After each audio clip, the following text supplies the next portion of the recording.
Ahora bien, ¿cómo se ve el transporte de contaminantes y la modelación? Cuando nosotros tomamos todos los conceptos, modelos matemáticos, ecuaciones para un caso real, si el caso real es un problema relativamente pequeño que involucre pocas variables, que sea un sistema muy aislado, muy ubicado, entonces inclusive se pueden resolver las ecuaciones de forma manual, con una calculadora y un cuaderno suficiente. Sin embargo, los casos reales son más complejos al respecto. Por lo tanto, es necesario que nosotros usemos software especializado y que nos apoyemos de la computadora para meter todas las ecuaciones. Ahora bien, en el caso de los modelos con agua, nosotros primero tenemos que resolver los modelos de flujo y después de resolver los modelos hidrodinámicos de flujo, entonces se combinan los modelos matemáticos del cambio de la concentración del contaminante conforme el flujo va avanzando. Ahora bien, dentro de los procesos físicos de transporte existen principalmente dos tipos de procesos físicos que son sumamente importantes. Existe el proceso de advección y el de difusión. ¿Qué es la advección? La advección es el arrastre de la sustancia contaminante a través del fluido. Si solo consideráramos este proceso, el contaminante viajaría a través del fluido a la velocidad del mismo y la extensión que ocupa dentro de ese volumen del fluido siempre sería constante. Esto se puede ver en la figura 1. Entonces, si yo pongo un punto 1 a un tiempo inicial 1, yo voy a ver que este volumen, conforme se va transportando en una cierta distancia y a un cierto tiempo, va a mantener el mismo volumen en todo momento. Este proceso de transporte se debe al movimiento del fluido. Por fluido estamos hablando de que puede ser el aire o el agua. Entonces, este movimiento es el que va a ayudar al elemento químico, al contaminante que esté presente en este fluido, a que se mueva de forma pasiva. Y esto va a ser a través del movimiento advectivo de masas. Entonces, como veíamos en la figura anterior, se va a ir transportando, pero sin que cambie su centro. Este movimiento advectivo es descrito matemáticamente por la dirección y la magnitud de la velocidad, ya que a pesar de la dispersión, el centro de masa de este contaminante se va a ver permanente. A lo que veíamos, bueno, nosotros vamos a ver un volumen que se va a mantener. Este centro de masa, este volumen específico, se va a mover a la velocidad promedio del fluido. Esto siempre y cuando no se produzca el fenómeno ni de absorción ni de retardo. Esto lo vamos a ver más adelante. La advección simplemente entonces se refiere al transporte, únicamente es un transporte de la sustancia contaminante. En un medio poroso, el flujo de masa a través de una sección o unidad perpendicular va a ser igual a la siguiente ecuación, en donde J nos va a representar este flujo de masa con respecto a la sección y con respecto al tiempo. Esta J va a ser igual a la porosidad eficaz por la concentración por la velocidad lineal media. Recordemos que la velocidad lineal media se calcula mediante la velocidad de Darcy entre la porosidad eficaz. Vamos a ver un ejemplo muy sencillo de esta fórmula. Lo que decíamos, bueno, si yo tengo un sistema que sea muy puntual, muy pequeño, entonces lo puedo resolver de forma manual. Si involucra más cambios en los flujos, en las concentraciones, sí necesito utilizar modelos mediante una herramienta como es la computadora. Entonces vamos a ver el ejemplo. Si nada más estoy considerando advección, consideremos un medio poroso donde se tiene una conductividad hidráulica. Esta conductividad hidráulica la voy a representar mediante la letra K, que es igual a 8 metros al día. También se tiene una porosidad eficaz de 0.2 y un gradiente hidráulico de 0.03. Este gradiente hidráulico es necesario para la velocidad de Darcy. Ahora, con estos datos nosotros necesitamos calcular el flujo de masa por advección, únicamente advección, de una sustancia contaminante contenida en un medio, en un fluido, el cual va a tener una concentración de 0.5 gramos por litro. Con estos datos, entonces, lo primero que tengo que hacer es calcular la velocidad de Darcy. Recordemos que la velocidad de Darcy es igual a la conductividad hidráulica por el gradiente hidráulico. Entonces, si nosotros buscamos en los datos, va a ser igual a 8 por 0.03, lo cual nos da 0.24 al día. Luego, con la velocidad de Darcy y la porosidad eficaz, nosotros calculamos la velocidad lineal media, que recuerden que es una división. Entonces va a ser igual a 0.24 del cálculo anterior entre 0.2. Recuerden, este 0.2 es la porosidad eficaz. Cuando yo hago esta división me da 1.2 metros al día. Y por último, con esta velocidad lineal media, nosotros vamos a calcular el flujo, que es J. Entonces, vamos a multiplicar la porosidad eficaz, que es 0.2, por la conversión de la concentración. Si nosotros convertimos 0.5 gramos a litros, nos da 500 gramos por cada metro cúbico. Y esto por 1.2 metros al día, que es el cálculo que sacamos aquí arriba. Esto nos va a dar que yo voy a tener un flujo de 120 gramos por cada metro cuadrado, por cada área con la cual se tenga contacto, esto al día. Entonces, ¿cuál es la interpretación de este valor? ¿Este valor qué me quiere decir? Lo que me quiere decir es que el flujo de ese contaminante, el agua que va a llevar ese contaminante con una concentración de 0.5 gramos por litro, por cada metro cuadrado al día que tenga contacto, en ese metro cuadrado va a dejar una cantidad de 120 gramos de contaminante.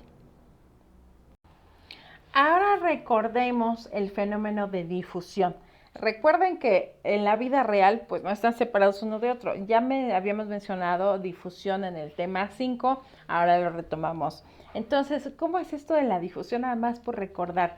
Si nosotros en ese flujo depositamos una gota de contaminante y observamos lo que pasa después de un tiempo, el punto inicial se va a ampliar, se va a difuminar.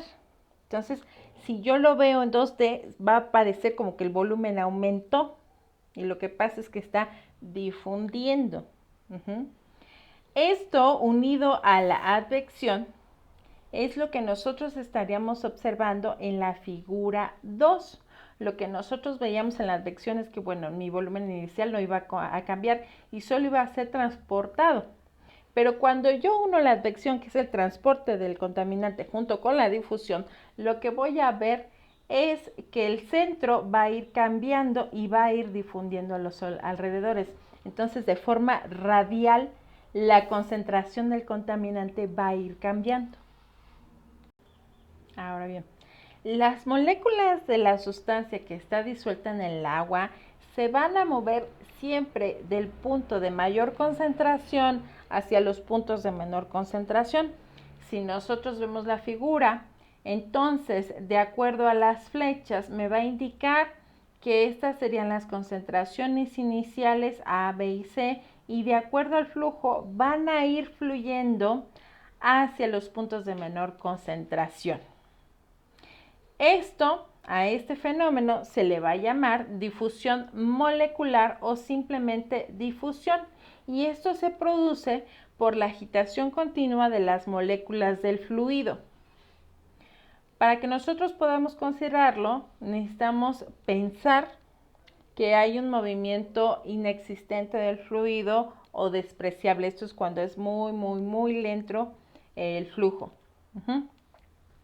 Cuando hay un flujo activo, que es demasiado rápida la velocidad, entonces el efecto de la difusión se puede despreciar, porque ahí en realidad quien va a tener más interacción es el fenómeno de dispersión. Este fenómeno de dispersión lo habíamos visto en el tema 5, entonces lo retomamos aquí. En la difusión, las sustancias disueltas se van a mover por un gradiente de concentración, por esa diferencia de concentración que existe, lo que decíamos que, bueno, van a ir de la concentración mayor a la concentración menor. Entonces, en un líquido, el cual hay que considerar que no está contenido en un medio poroso, sino que va a fluir, el flujo de masa por difusión está regido por la primera ley de Fick. Recuerden que la primera ley de Fick es con respecto a la posición. De tal forma que entonces nosotros vamos a tener que el flujo de masa por unidad de tiempo y por unidad de área, es decir, de sección perpendicular al flujo, cuyas unidades son de masa entre unidades de tiempo, eso es lo que quiere decir esto, va a ser igual al coeficiente de difusión cuyas unidades son de área entre tiempo por la diferencial de la concentración, cuyas unidades son unidades de masa entre unidades de volumen, y esto con respecto a la posición. La posición, sus unidades son de longitud. Entonces, lo que mencionábamos, pues la diferencial de la concentración con respecto a la posición va a ser el gradiente de concentraciones. Este gradiente de concentraciones va a ser entre dos puntos que van a estar situados a una determinada distancia X. El aspecto de la fórmula de la primera ley de Fick con respecto al transporte de masa nos recuerda mucho a la ley de Darcy. La ley de Darcy es con respecto al momentum. Recuerden que a fin de cuentas dentro de fenómenos de transporte, cuando nosotros hacemos modelación, tenemos que considerar, dependiendo del sistema o todo lo que nosotros queramos abarcar, lo que sería el balance de masa, el balance de energía y el balance de momentum. Entonces vamos a tener transporte de masa, transporte de energía y momentum. El momentum es los flujos, los balances de flujo. Entonces, bueno, en la ley de Darcy, nosotros vamos a ver que el caudal del fluido por unidad de superficie es proporcional al gradiente hidráulico y la constante de proporcionalidad era la conductividad hidráulica. Eso es con respecto al momentum, eso es con respecto a la ley de Darcy. En la primera ley de Fick, el flujo de masa va a ser proporcional al gradiente de concentraciones y aquí la constante de proporcionalidad se le va a denominar coeficiente de difusión. Ahora bien, al igual que la ley de Darcy, el signo negativo, que es sumamente importante, recuerden siempre considerar este signo negativo en la ecuación, nos va a indicar el sentido del flujo. El sentido del flujo es negativo porque nos dice que va a haber una disminución en la concentración. Ustedes recuerden, nosotros pasamos de concentración alta a concentración baja. Entonces, ese flujo lo vamos a tomar negativo. O dicho de otra manera, si lo quieren ver de otra forma, como al aplicar la fórmula, el incremento de la concentración es negativo, el signo menos va a hacer que el resultado de esta fórmula sea positivo. Como es una disminución, entonces menos por menos nos va a dar el valor positivo. Para eso es el signo, para equilibrar y que nosotros obtengamos este valor. Ahora, una gran diferencia que existe entre ambas expresiones es que la constante de proporcionalidad en el caso de la ley de Darcy es fácil de obtener, mientras que la constante de proporcionalidad o coeficiente de difusión en la ley de Fick es complicada, sobre todo porque nosotros normalmente estamos hablando de mezclas. Entonces es muy difícil obtener en la literatura estas constantes. Sin embargo, mi recomendación es cuando busquen estas constantes o coeficientes de difusión para los diferentes sistemas, hay muchos artículos científicos donde ya se hicieron estos cálculos y se han obtenido estos valores.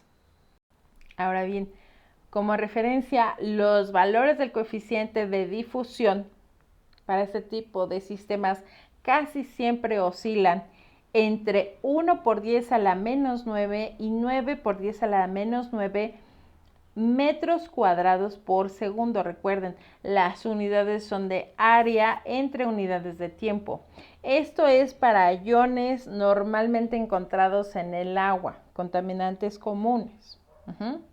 Por otro lado, los valores que se han encontrado para compuestos orgánicos volátiles, como son los tricloretanos, están en el rango de 1.1 por 10 a la menos 10 hasta 8.3 por 10 a la menos 10. Como pueden ver, todos estos son referentes a investigaciones y artículos. Entonces, por eso les comento, bueno, cuando tengan un sistema y tengan dificultad, lo más sencillo es buscar artículos científicos al respecto sobre otros autores que hayan analizado estos sistemas de interés. Estos valores que nosotros mencionamos aquí son para medios líquido-líquido.